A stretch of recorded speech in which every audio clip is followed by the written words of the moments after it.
Hello and welcome to Tourism Talent for the Future.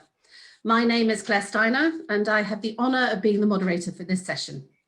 As an HR professional and the UK Director for the Global Travel and Tourism Partnership, which is a multi-country education and business partnership promoting tourism careers, as well as being the co-founder of ITT Future You, I am passionate about helping develop, promote and nurture talent. Over the past few years, I, along with many others, have frequently spoken about the war for talent and in particular, how crucial it is and remains for the global travel, tourism and hospitality industries. The WTTC reported that 1 in 4 new jobs created in the last 5 years were in travel and tourism. Not only does tourism provide 1 in 10 jobs globally, it was also responsible for 10% of global GDP. It was even predicted that by 2030, we would see a global shortfall of over 14 million jobs in tourism, making attracting the next generation of talent vitally important. Sadly, since the start of the pandemic, the WTTC have now reported that over 142 million jobs have already been impacted, with a loss of nearly 4,000 billion US dollars to the travel and tourism GDP. Rising unemployment, particularly in the under 25s who have been named Generation COVID, along with many seasoned travel and tourism and hospitality professionals currently out of work, has created a real concern that we will experience a brain drain across the entire sector as we lose these talented people to other industries or fail to attract future generations who are concerned about the viability of jobs in our industries, having seen how negatively affected it has been during the pandemic in comparison with some other sectors. It is just as important now that we do what we can to nurture and attract talent as we start to recover and rebuild and ensure that this sector that we all love so much continues to promote itself as one that provides opportunity and progression. So I'm delighted to be joined by my esteemed panel today to explore the impact of coronavirus and the pandemic on the Generation C and discussing the brain drain and what we should be doing to continue to engage and support both current and future talent. So welcome to my wonderful panel. And starting with Nicola, please introduce yourself and perhaps let our audience know a bit about your career journey and why you're here today. Sure. Thank you. Great to be a part of the panel today. Yes, I'm a HR consultant currently working with Touristic and the Kiona UK brand. I've worked in HR for over 20 years now, and half of that time has been in travel related industries. And yeah, I've been managing a HR consultancy for the last few years, and I've been on board with Kiona since towards the beginning of this year in terms of helping with this unusual time and change and transformation that's currently happening. So I'm here today to hopefully give some insight into the challenges that we've been facing within the HR remit within the travel industry. Thanks, Nicola. Nikki, going over the pond to you. Good morning from Washington, as they say. Good morning. Thank you, Claire. And it's great to be on this gathering with the team. I am the former director of social impact for Marriott International. I am, a living example of how COVID has affected the industry, but I still believe in the industry.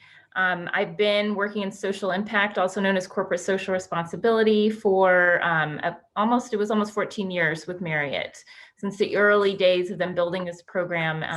And they always were invested in preparing youth for jobs in the hospitality industry. It benefits both the company with a pipeline of talent and communities.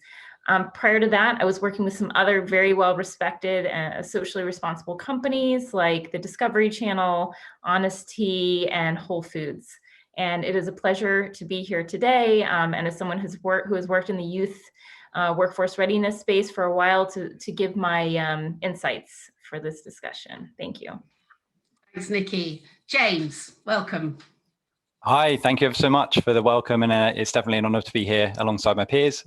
Just as a slight introduction from our side, I'm James Snally, work with Page Group, obviously a global recruitment business in 37 countries with 7,500 staff and focusing on 25 disciplines. The reason I'm here today is to try and give a bit of perspective from, I guess, working through what has been a really challenging time for the recruitment industry and likewise for everyone, broadly speaking, but try and give a bit of perspective of the changes that we've seen, the changes that hopefully we will see from both sides with regards to working with our clients, and equally speaking, working with a population of candidates who we're trying to support.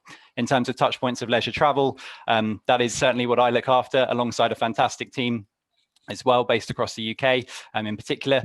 We also look after the consumer durables industry, the FMCG industry and the retail industry. So in terms of talking about some other industries where there are potentially some outlets, hopefully I can add value there too. Thanks, James. Looking forward to hearing about that. And finally, Adam. So hi everyone, I'm Adam Jones. I'm marketing manager for a museum called Aerospace Bristol. And I'm also a tourism ambassador for the Chartered Institute of Marketing on their Southwest Regional Board. In terms of career journey, I actually started out completely outside tourism, outside even marketing, studying for an engineering degree initially, and then took, I suppose, a slightly unusual career path, not being what I wanted to do via doing a journalism MA, getting interested in working in PR, and then eventually getting a job as a PR and marketing assistant for a science centre here in Bristol, which was of course within the tourism industry, and that's really when I started seeing tourism as a potential kind of base for a longer term career. At that time, I was encouraged by my manager to join the Chartered Institute of Marketing and study for a CIM professional diploma. In 2016, I went on to become marketing manager of the Museum Aerospace Bristol, where I am currently, and that really brought together all those elements of my background, so the engineering, the PR, the marketing, and the tourism within one role. I'm a chartered marketer, and I've represented the tourism sector for the CIM for the last 3 years. Great, thanks, Adam. Well, moving swiftly on, I'm going to start with a few individual questions, if I might. Nicola, coming back to you, it's been predicted that jobs within the sector will take some time to come back, but perhaps you can give your own perspective on what you see being the medium to the long-term opportunities, obviously particularly with Coroni, but maybe also with some other people you've been working with. Sure. Yeah, I think if nothing else, this period of time has shown us how important people rate their holidays and how much people are looking to get away and want to try and explore all avenues, whether it be travelling abroad, utilising the UK, glamping holidays and all different types of things that they've been experiencing. So I think short term, we're going to be wrapped up in our vaccines and testings, obviously as an industry and in all different countries. But medium and long term, I think we'll see people potentially prioritising their holidays more. And there's potentially an opportunity for the industry to grow back, as you said at the beginning. We've had a bit of a drain on our talent. We've lost a lot of great experts from our field. So the process here is hopefully that we're going to be in the position where we can start to introduce that back. And it'll be really interesting to see what pace that will come back at as well. So we could, for the travel job market, we could see that evolving. We could see a lot of pace come back in. And, you know, it will be interesting to see the type of jobs we get back and how we've evolved as an industry, because things have changed, our technology's changed, how we work has changed. So potentially we could have more momentum, and we'll be looking at a more dynamic and diverse workplace going forward. So medium to long term, I hold a lot of hope that we could be recruiting again pretty quickly and getting our talent introduced back in, and that's going to be a theme on for all of our travel industry partners and ourselves, to think how we get that, introduce that talent and entice them to come back with their expertise and look at what type of roles and how things have evolved going forward. Thank you, Nikki. James, I'm actually going to jump to you because I think as a global recruiter and also dealing, as you said, with different sectors apart from just travel and leisure, are you seeing any natural transference from our sector into other areas? And if so, which ones? And also, if I could just add on to that, are you seeing any green shoots within our sector as well in specific areas that we're starting to see recovery in terms of jobs? Yeah, I think that's a fantastic question, and one which I suppose is hopefully going to provide some optimism for a market that has taken a bit of a hit this year. And I think transparency is an interesting one because I suppose I want to be honest, the market out there isn't easy. I think everyone knows that, absolutely everyone. And I think there's pockets of distress in almost every single sector. So, I'd love to wave a magic wand and pretend that we can pick up a workforce and move them somewhere else for them to come back and come back even better. But obviously, this is a challenging time. But I think there are definitely some industries which have really looked towards the leisure travel sector. And leisure and tourism sector. And I think one of the key areas of the travel and tourism sector, which has been almost at the forefront, and I think actually, to be honest with you, it's come to the forefront more during this period, is actually their digital side. And I think this has been really interesting because what we've seen is some discussions with, some big corporate businesses, big global businesses within the FMCG space, or alternatively within even the automotive space, who have actually been looking at the talent who is currently inside the travel industry towards their digital proposition. So from that, I largely am speaking about things like CRM. So right now, the CRM leaders in particular are focusing on really segmenting their audiences to understand how to capture when we're allowed to fly and whenever everyone has free movement, to capture the first people to book through their organization. And what we're seeing is a lot of other industries being like, interesting, we also can really see some opportunities here to bring in some good talent that's going to help us drive forward our loyalty proposition to try and encourage people to purchase our products a little bit quicker. So obviously that's a slant around marketing and a slant around digital, but I think broadly speaking, there are some skill sets that just are transferable, quite frankly. And I think that the finance sector, being a finance professional and equally speaking, to some extent being a HR professional as well, these roles are definitely roles that we've seen being transferable to other sectors. But then, as I said, the digital space has been such an interesting conversation towards really seeing other industries trying to pick the talent away, if you like, from travel to some extent. So that I guess is a level of opportunity for people who may be finding themselves in an available position.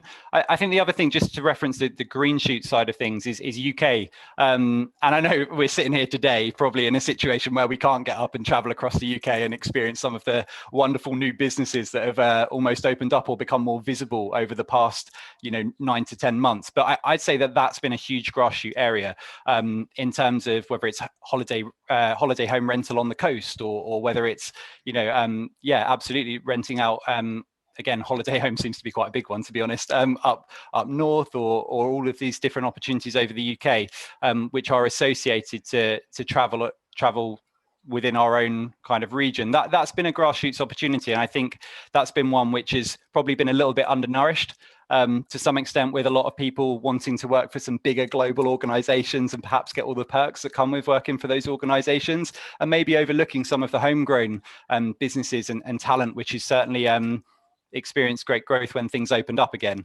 As I say, sitting here, it's quite difficult to say that today when we know that we can't necessarily go after their services, but that's definitely something that we've seen growing over the past 9 months.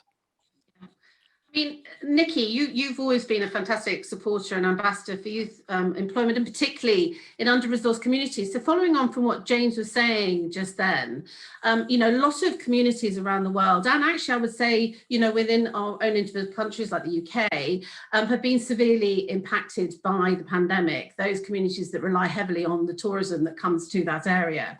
So, what can we do as a sector to remain engaged with these communities? Because often tourism is the only source of income or employment for the local population. And again, talking about the brain drain, we risk, when people can start traveling again, losing those people to move to other areas to gain employment.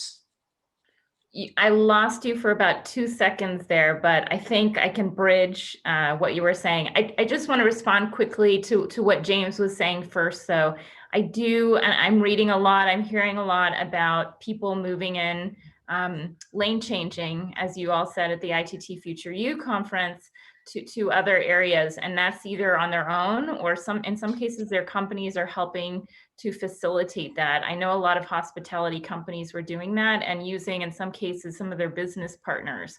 So for example, Marriott, where I used to work, had CVS as a business partner. They helped to provide prescriptions and things like this. They needed a lot more people on staff. So they had conversations with CVS, and associates were moved into positions there at other companies like Amazon.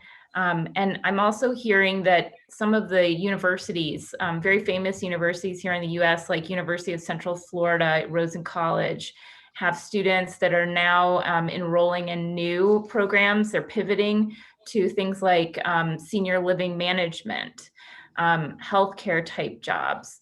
So entrepreneurship, and that's actually, I'll shift one more section of the globe over to Bali, where I was talking to a general manager for our Bali hotels, and she said, you know, we've been severely impacted. And just to segue into what you were saying, these communities where tourism is the primary mode of earning an income, she said that many of them are shifting into entrepreneurship type opportunities to earn money and stay afloat in the interim. And I think, you know, the opportunity is there for companies to help hold the hand of associates, employees that have been furloughed or they have recently laid off, through making those connections to those temporary lane changes in these other industries. If they have them furloughed and have not brought them back yet, they can also, and they are, looking at providing opportunities for training, either formal training through the partnerships that they have with other vendors who have supported the companies over the years, or through nonprofit partnerships like Youth Career Initiative or Global Travel and Tourism Partnership, or others that are helping to prepare youth for jobs in the industry and doing it in a way that makes them marketable for, or more marketable for some of these other industries that are absolutely eagle-eyeing some of our talent, which is great for now, but we're going to need them back. And we were already struggling for talent before COVID. So when things come back, and they'll start to come back the second half of 2021, but more fully in 2023, I'm hearing, we're going to be scrambling. So to get right laser targeted on your question, Claire, you know, with these communities that are most heavily impacted, I, as someone who works on corporate social responsibility initiatives, see COVID as a natural disaster. And what do we do in times of natural disaster? Well, we need to look at how we can support our associates that have been impacted first, and then our communities. And in this case, in a community like that, where tourism is the main source of business, and Virgin Islands is an example of that, Bali is an example of that, you need to look at how you can very transparently communicate. You need to be very good about communicating. And companies are hesitant to do that because they feel like they're, you know, tooting their own horn. But I think it's necessary to talk about what you're doing to support the most basic needs in those communities. That could be shelter and food type efforts. That could be these efforts to redirect them to other sources of income. And then you also need to look at how you're investing in long-term economic development in those communities when things start to come back and you see those green shoots. Thanks, Nikki. I've got lots of questions going on in my head, and I'm trying to, Nick, I'm going to come to you in a sec, but I want to ask Adam, actually, because you yourself had a very, you fell into the travel and tourism sector like actually so many of us have done in the past. And once you're in, you know, you tend to hopefully stay. But many people are now, as Nikki mentioned, considering retraining to allow them greater opportunity for roles going forward. And as someone who's done that, what advice would you give to them about continuing professional development and some of the avenues that they might be able to take? So continuing professional development's obviously hugely important. Personally, it's something that I do all the time to, you know, maintain skills, feel that I'm staying up to date within my role. and it's a requirement to maintain chartered marketer status as well for me. So a really important thing to do. Recently, particularly over the lockdown periods at CIM, we've seen a notable increase in the number of people, both members and the wider community, engaging with qualifications, articles, podcasts, webinars, all those kind of things, signing up to the CPD program, mentoring programs, all of that. And the main area where we're seeing people looking for more training, and someone touched upon it earlier, is digital skills. In fact, even when people have just completed a digital webinar or whatever it may be, and we ask what would they like to do next, the answer is often more digital training.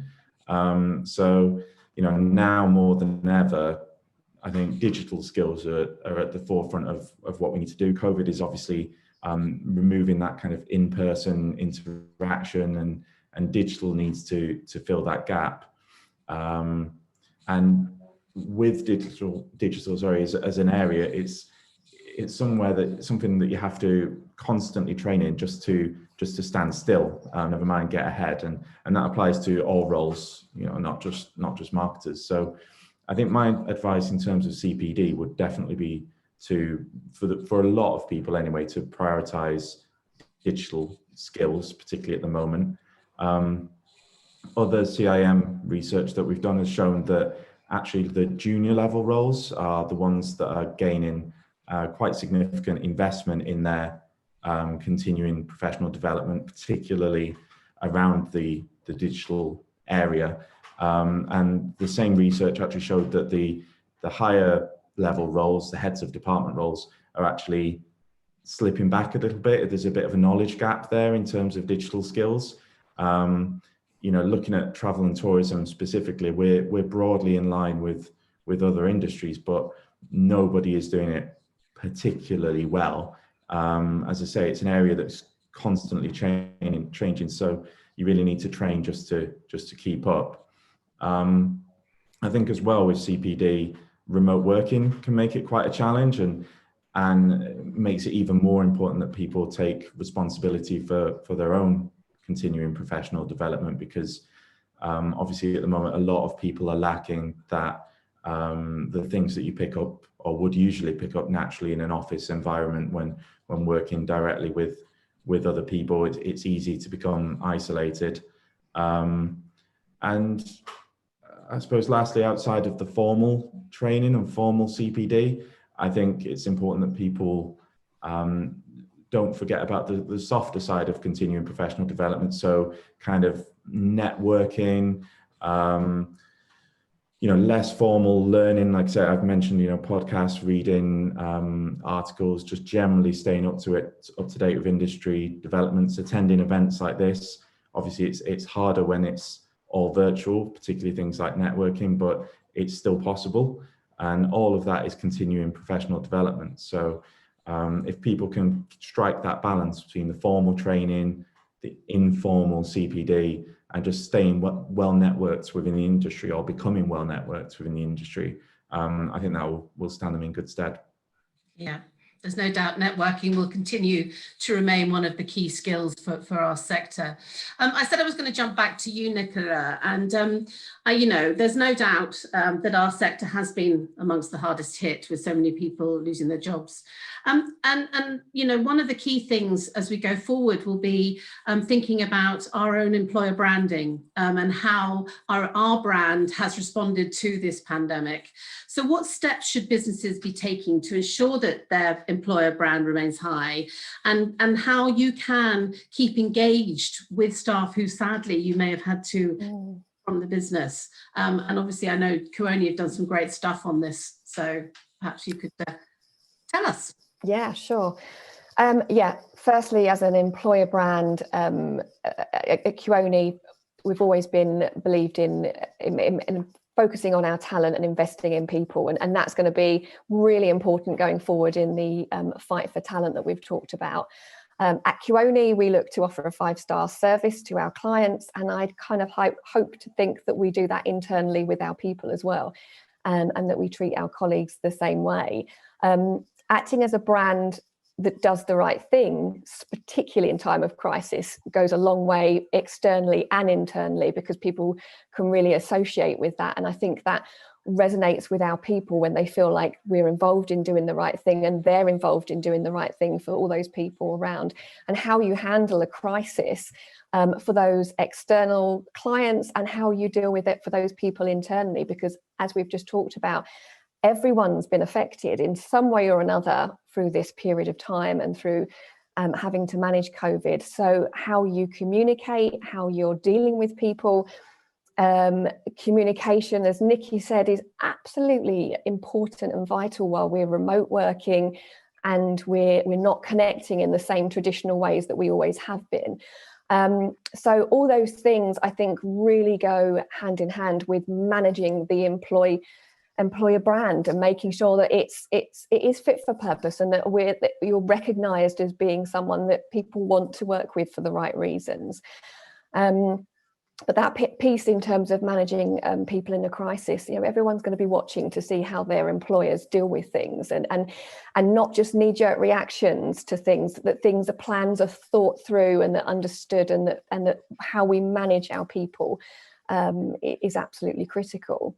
Having to go through a period like we have, like many people in our industry have done with consultation, has been complex. We've at Kioni lost really valuable team members with a huge amount of business experience and real expertise, which is what we really thrive on for what we do. We want to give a really personal service. We want to make sure that those individuals we have with us really understand what our destinations are like, and we want them to be able to fulfill that client need.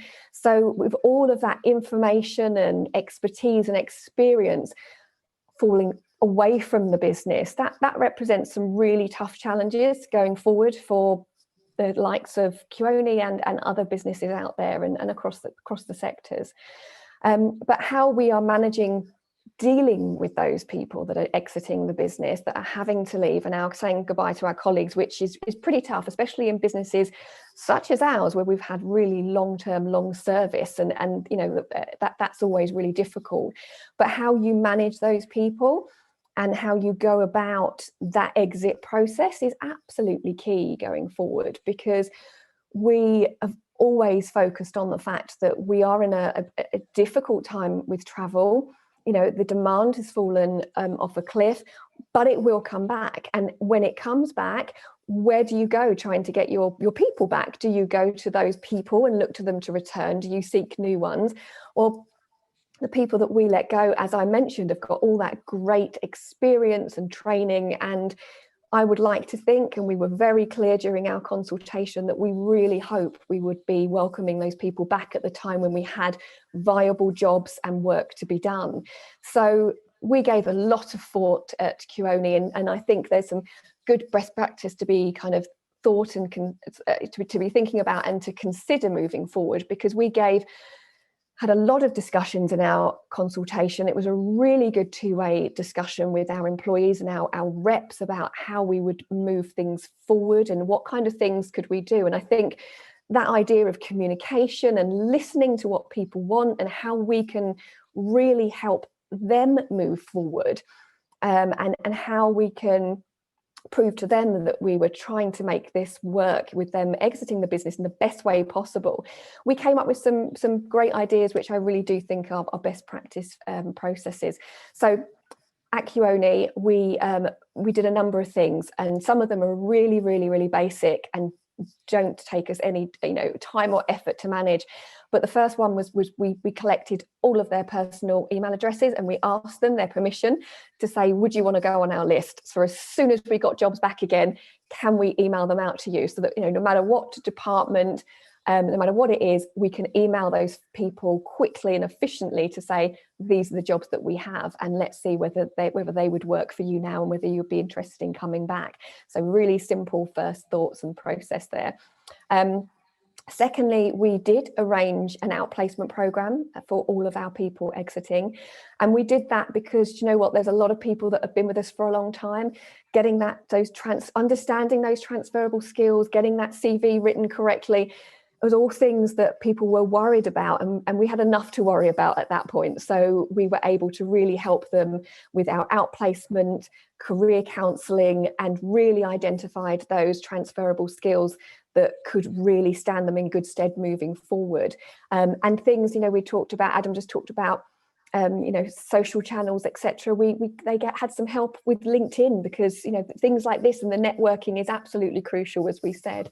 And finally, we gathered a lot of momentum, and I think we got a lot of good publicity for our employer brand, because we created the Kioni Talent Finder. And that is a website that we actively promoted our people externally. We created individual profiles with pictures, information of the jobs they held with us, and promoted them actively, saying that these are great people with great experience who will be an absolute asset and valuable to any business out there. And we highlighted all their transferable skills, and we put that on a website where you could search for by department, division, location. And we hit our social media channels pretty hard to try and publicize, and we went to press and to say these are the great people that we've got.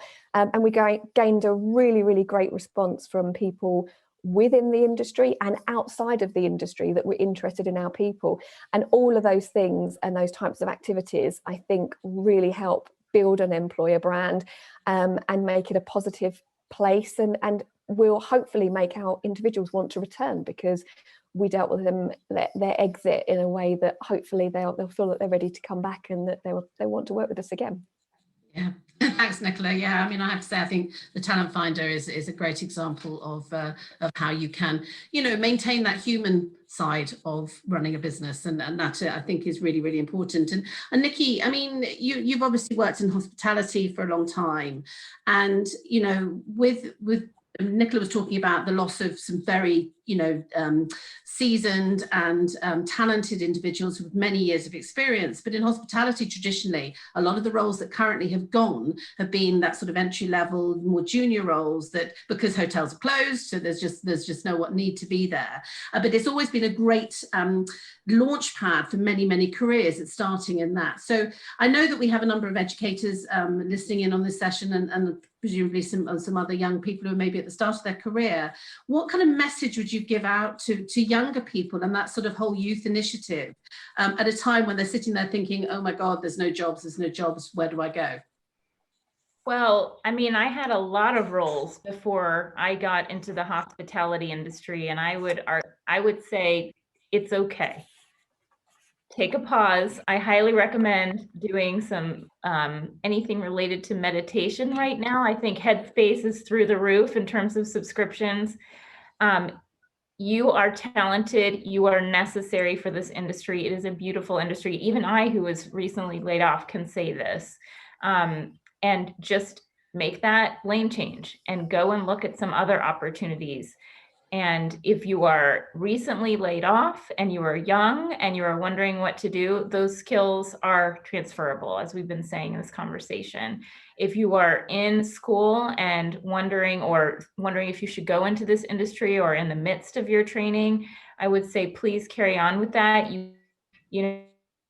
So that you are more marketable for some of these other industries temporarily. But as someone who has been in these other industries, I can say I came in like a rock star when I entered the hospitality industry, because they weren't as advanced in terms of environmental efforts, for example. So my experience working at Whole Foods on initiatives like Marine Stewardship Council certified seafood or supporting local farmers were seen as really valuable. Same story for you. If you any kind of learning or a sort of, those skills, you may not have even started your training, but you're very personable. You're an ambassador. You're good at opening doors. You can use that in another industry and be successful. And if you're in your heart, you really want to come back to travel and tourism, the door will always be open. And obviously, as we were mentioning earlier, there are going to be so many jobs and positions that they're looking to fill long term. So I do think it is possible. And I would say to those teachers, and I've been a teacher before too, stay strong, keep learning as much as you can. The companies that are saying that they can't, for example, provide any kind of grants or assistance, or pay for jobs, keep those conversations open and tell them that you're interested in mentoring, any kind of mentoring that they can provide. And that helps to give the employees of those companies a sense of purpose too, which companies are really trying to drive within organizations. Give them career exploration experiences, even if it's a brief trip to your, travel and tourism type organization, virtual or otherwise, and help to support the ongoing education in whatever way you can through support like these groups that I mentioned earlier, like the Global Travel and Tourism Partnership, Youth Career Initiative, your local university, in whatever way you can, even in the smallest dose. If you can make a visit to the students and tell them that this industry will come back, it will be huge, and they won't forget that. Absolutely right, and I speak for obviously with my ITT Future You hat on, is that we have found opportunity, like a lot of people have in this current pandemic, to really get that message of and bring our industry even more virtually now to universities and colleges and schools, because actually it's much easier to do in a virtual environment when you don't have to maybe take the day off to go and visit a classroom somewhere. Not that we won't continue to do that as well. So I think that's really valid advice, Nikki. So thank you for that. James, I mean, you obviously are dealing with people who are transferring into other things, and we've talked a lot about this transferable skills, and I think we need to acknowledge that once they're out of the industry, they'll be learning really valuable skills themselves that they can hopefully bring back.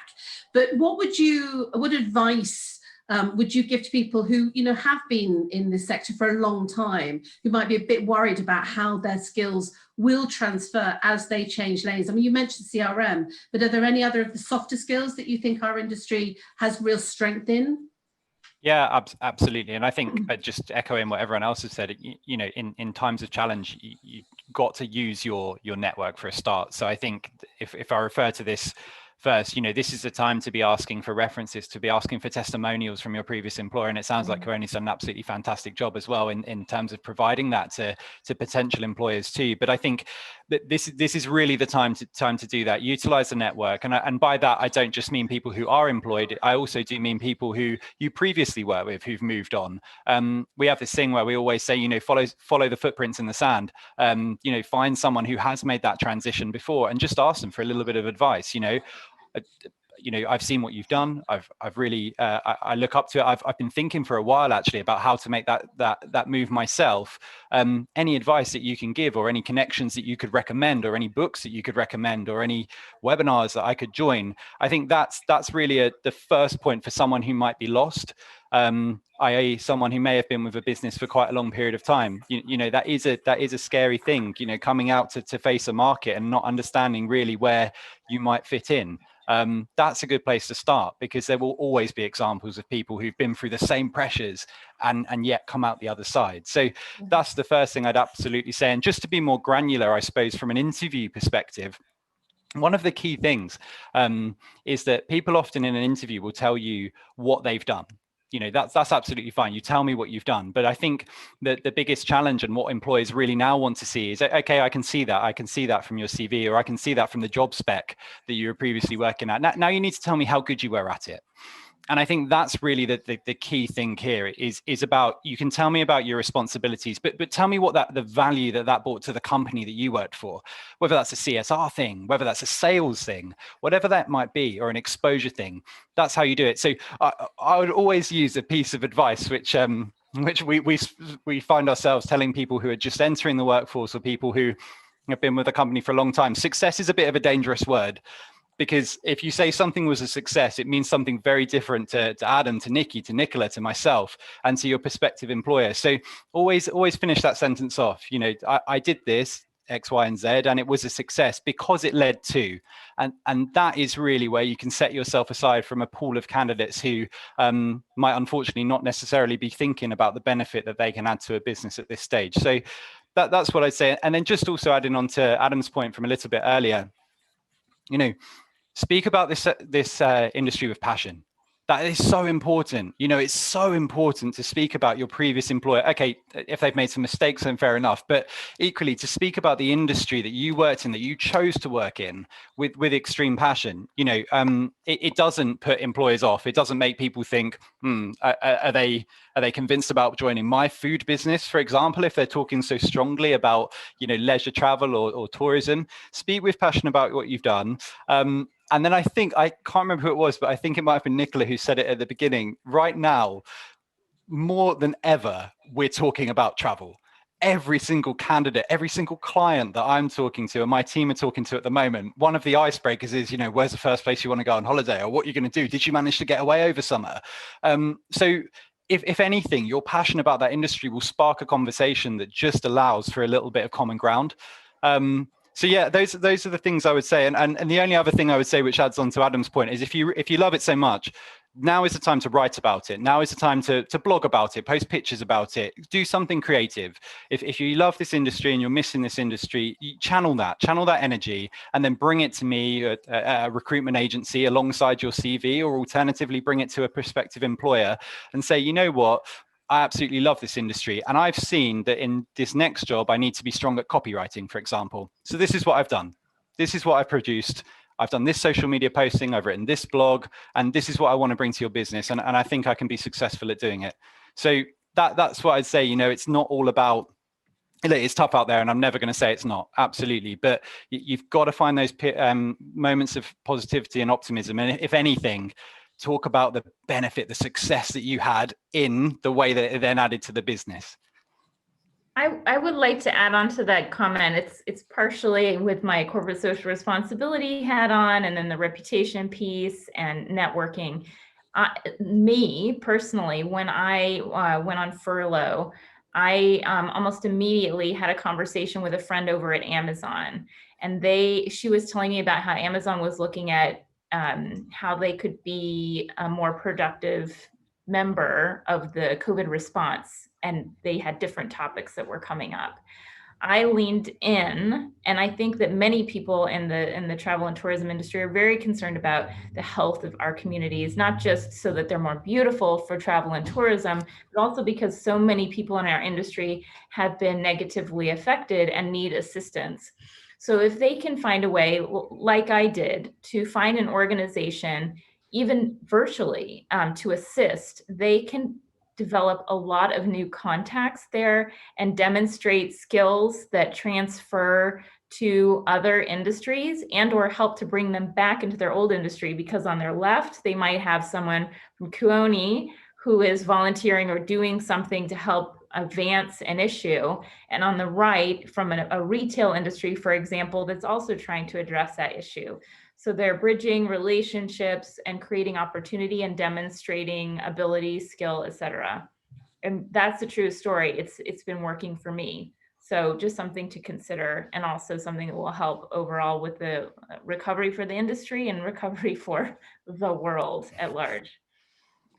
Well, do you know what? I can't believe how quickly the time is going. I've still got lots of questions I want to ask you, but I'm also conscious we've had a number come in from the audience, and I want to make sure we hit some of those. And hopefully we can pick out some of the stuff that we've already talked about. I think one of the things, Adam, I want to come back to you. You were talking about CPD, and because of obviously you've had, you changed careers, you've got more qualifications to allow you to end up where you were. Is it, we've had a question saying, it seems to be that empirical experience is more important sometimes than academic experience and education. And how can academia actually challenge that in industry and show that, that what they're teaching is actually going to be welcomed, particularly in the new look, as we come out of COVID? Oh. Sorry, is that to me specifically? Yes, it was. Sorry, it was to you, Adam. Yeah. I'm sorry, I was just letting anyone else jump in. Yeah, I mean, from my perspective, I think it probably goes back a little bit to what James was saying as well just then. Like, he gave a great example a way to show your enthusiasm and knowledge of an industry when he was talking about blogging, that is, you know, completely unrelated to academia and a qualification, and, you know, it's purely based around a skill that someone might have, like copywriting, and perhaps some, you know, web and digital understanding if they're building something like a blog. And, you know, as I'm sure he, you know, very rightly said, you know, an employer or recruiter would think that was a brilliant thing to have done, and to take to the industry and say, you know, look, I've done this. And yeah, and it's not a qualification. So, you know, it's not all based around that. Yes, there are obviously some really useful qualifications that you can do, either travel and tourism ones, or, you know, for me as a marketer, I found, you know, CIM marketing qualifications to have that credibility that I needed to find my way into the industry. But, you know, it's certainly not the be all and end all, and you can make a lot of more informal, you know, whether it's voluntary roles or things that you're doing in your own time, to prove how you can add value to a business. I mean, you know, Nicola, I mean, you obviously, you know, recruiting, when we get back to recruiting a lot, and James, I'm sure you can add to this as well. You know, what do you think is necessary that education needs to look at, maybe, and take a slightly different tact as we come out of this, in terms of what they're delivering and how they engage with the sector to create the future skilled workforce that we need? I think maybe thinking of all of those skills that are really, really crucial to any role, I suppose, at the moment. But when you focus on travel, we're really good at changing tact. You know, we're really good at, you know, when I think about some of the skills that we have within the company that I'm working for at the moment, you know, we're used to dealing with ash clouds and terrorist attacks and hurricanes, and to be able to be, you know, to be flexible and adaptable and diverse, and to understand that these things will happen within the workplace, and learning how to be adaptable, I think is really pretty crucial.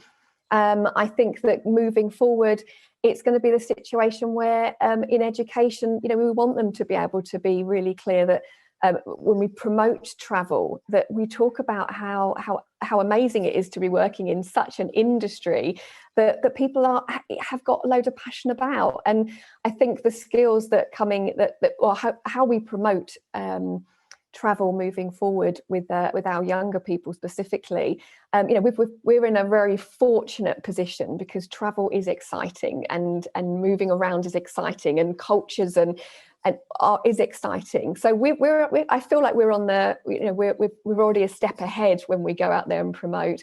But yeah, all of those really specific flexibility, adaptability skills, and understanding that this is, and I think actually all of us now going forward are going to have to be realizing that we are in a different world, and I think COVID has brought us this whole idea that things change, and adaptability, flexibility, and just being able to multitask, act fast, understand where your skills may be slitting into different industries and different roles are really important. So yeah, I think some of the flexibility ones. Yeah, no, I think you're right. I think, you know, flexibility will increase in terms of what we need to see coming through education. I mean, Nick, this is for all of you, but I'm going to come to Nikki. So one of the questions is, do you think there'll be a bigger shift in employers considering more diversity and skills like resilience, which you just talked about, or initiative, rather than the sort of all the traditional skills that we've always looked for? Particularly, I think, given not just the pandemic, but obviously all the other movements that have happened across the world in the last 12 to 18 months that have really highlighted the diversity and inclusion piece coming out of this. Yeah, that project that I was mentioning earlier that I worked on with, it actually ended up being with World Wildlife Fund and ReFed, which is a food waste group. I pulled in other members of the hospitality industry, big names, Hyatt, Wyndham, Hilton actually was already tangentially involved, Marriott, Accor came into, and the American Hotel and Lodging Association. And we were hyper focused on the feeding. And then everything happened this summer. And the conversations that I was having with those CSR leads for those companies were something like this. We've got to get this work buttoned up quickly because there is such an intense focus on diversity and inclusion right now and what our plan is going forward. That's not to say that these companies didn't have a focus on diversity and inclusion, but it was not like what you're seeing now. You're hearing more about racial justice and what does that mean? Police training and what does that mean? And how should we invest? And I am seeing so many job postings around diversity and inclusion for our industry and other industries as well. So yes, 100%. It's going to be a focus area for them. It is a focus area for them, and they're putting even more pressure also around hiring across industries. I'm hearing this. I have people who are saying, you know, you need to highlight that you're Latina. You need to highlight anything that you have related to, and in a genuine way, diversity. And you also have to highlight your skills in this space. How are you culturally sensitive? What kinds of trainings have you taken? Et cetera. So yes, 100%, that will be important. And it's important to show your knowledge and skills in this space as well.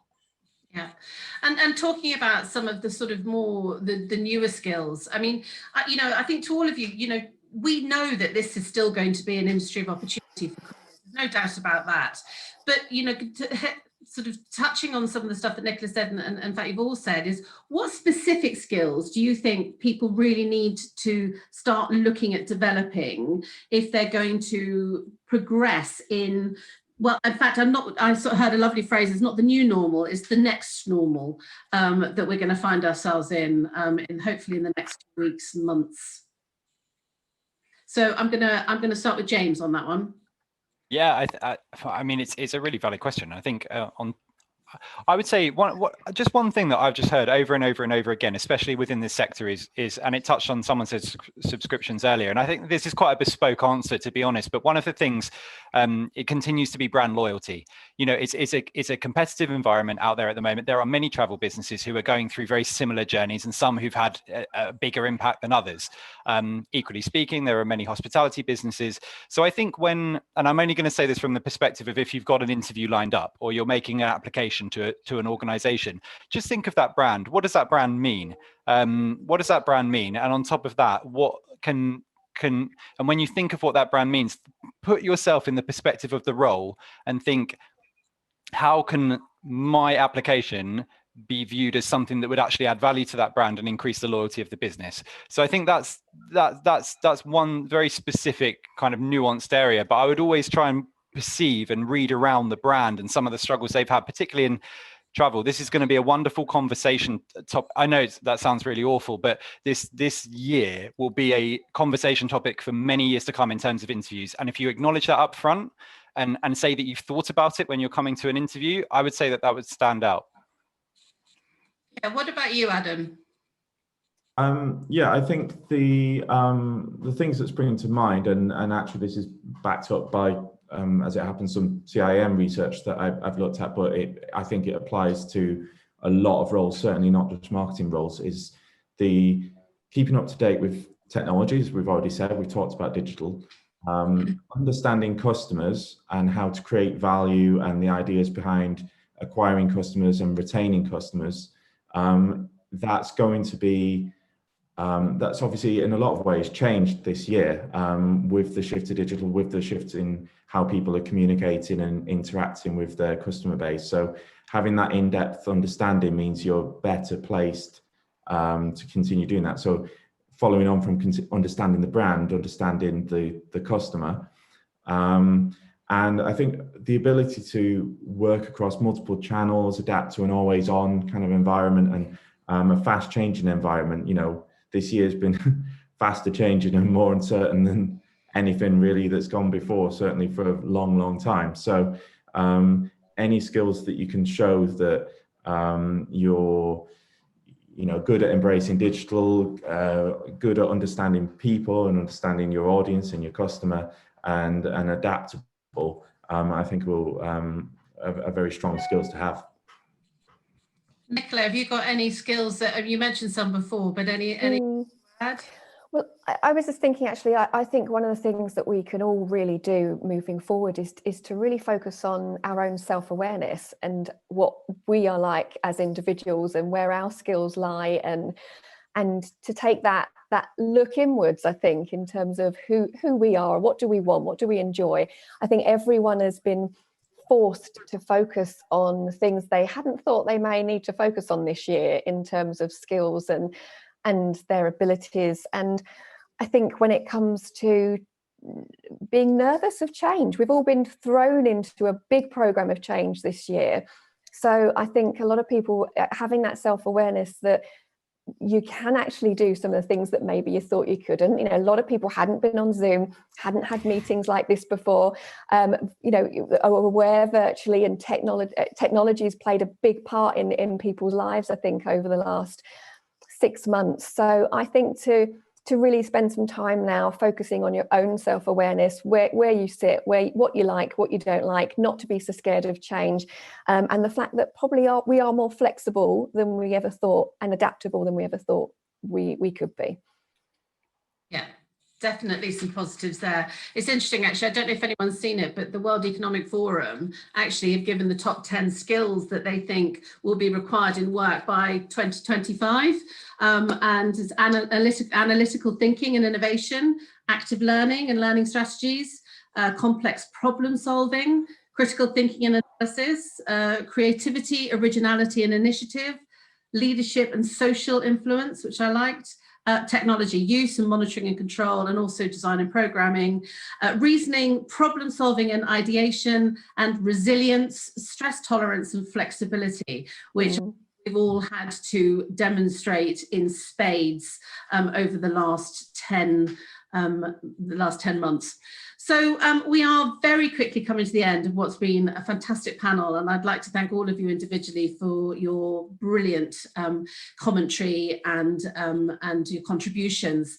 I mean, one final point or one final question from me very quickly as we go around is, what advice would you give to someone currently rethinking their whole career, thinking about travel and tourism as a sector going forward, whether they be young people, graduates, or existing industry professionals? What one piece of advice would you give? So I will start with Nikki. I'd say take some time to really think about if you what you want to do. If you're thinking about jumping out, why? Is there a really strong argument for why or why not? Make a list. I'm a big believer in lists for why or why not.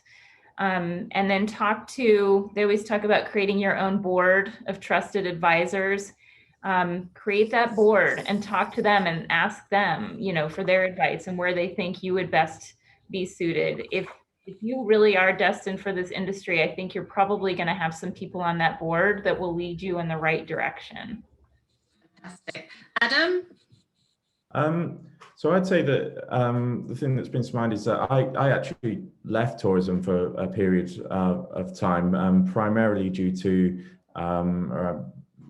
better pay, but more than that, better progression prospects and promotion prospects.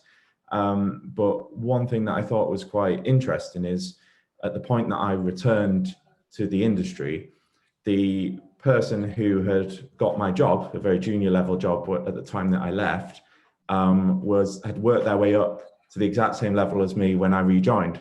So I left thinking I'm leaving because there are better promotion prospects out there, when in fact, arguably, I was wrong about that, because the person that came in progressed in the exact same way that I could have done. And so I think the reason I raise that point is because a person in a similar position considering doing that could maybe talk to their employer and really get a handle on whether they're right in that assumption that they need to leave the job, or either leave the role or leave the industry entirely, because they may not be. That's brilliant. Thanks, Adam. We've got 2 minutes, so very quickly, James and then Nicola. Yeah, do rethink. This is a time for thinking, but don't forget, because you will likely come back, and you're going to come back stronger, is probably the advice that I would give. Thanks, James. Nicola? Yeah, very, Very similar to James, I would just say, remember why you're here. Remember why you chose this in the first place. Reflect on that. Have a few minutes to really think about that first, Yeah. and reflect on where you want to be. Thank you. I'm sorry that we couldn't answer all of the questions that we were asked today. We did have some really great ones there, and hopefully we managed to answer some of them anyway during our conversation.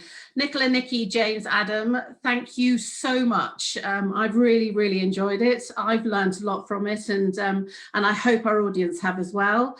To everybody out there listening, stay safe, keep positive, even though it feels really hard sometimes, and we're all out there, we're all in this together, and as many people have said, and I love Nikki's thing about having your own board, you know, people that you can go to.